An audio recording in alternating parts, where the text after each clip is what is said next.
out of the pile. I did not prepare special pieces just for the video, because I feel like that's how people do some of these how-to videos, and they find like, oh, the very best pieces, and like, oh, look, I just happened to find this behind the shed, and it's this perfect piece. And I just really grabbed the first crap that I had in the pile, and that I thought would work, and it will work. We'll make it work. And but even though everything measured out even, you see this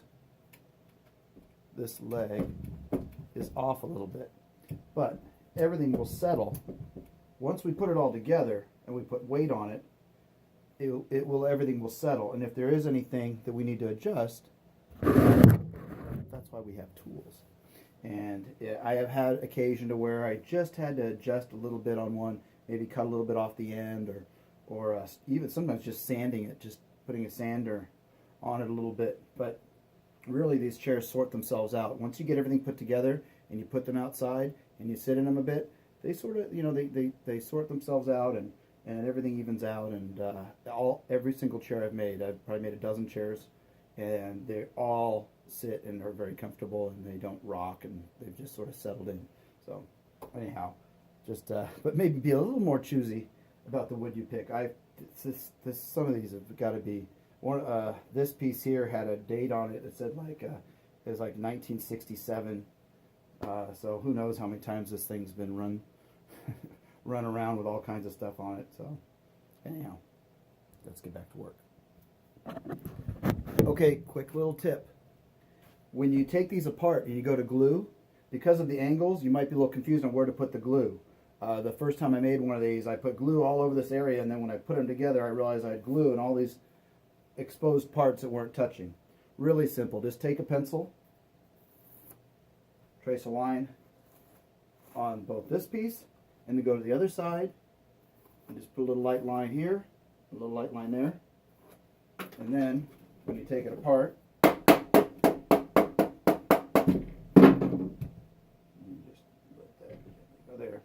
when you take it apart, you should have, you can see it, but I can see them, but they're faint, but they're light, they're nice enough. I have a line there and a line there, and on this piece I can see my lines there as well, so I won't have a bunch of extra glue in places it doesn't need to be. I can just put it on exactly that spot. So and you don't need a ton of glue. I mean I like to put a healthy amount, but I don't put it on both sides. Glue is not going to hurt your fingers. You can buy little brushes and things, but come on. I mean, it's so much fun to pull it off your fingers when it dries. But I actually have very little glue residue on my fingers after doing stuff like this. So anyhow, so apply your glue, put it back in place, tighten up the nuts, and don't forget the washers, and we'll be back in a minute. I got lucky with the one, it just cranked right on, but this one's spinning like crazy, so we're going to do my little cheater method here. Vice grips work better than these. I just grab these. I mean, these are fine, but you have to maintain your grip on them. But there we go. Once it bites, it'll take it right out of your grip there.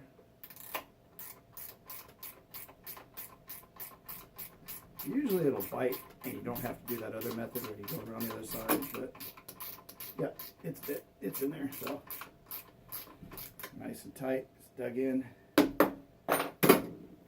Alright, now I'll make some room on the floor here. My shop's very small. Make some room on the floor and we'll take a look and see what it looks like.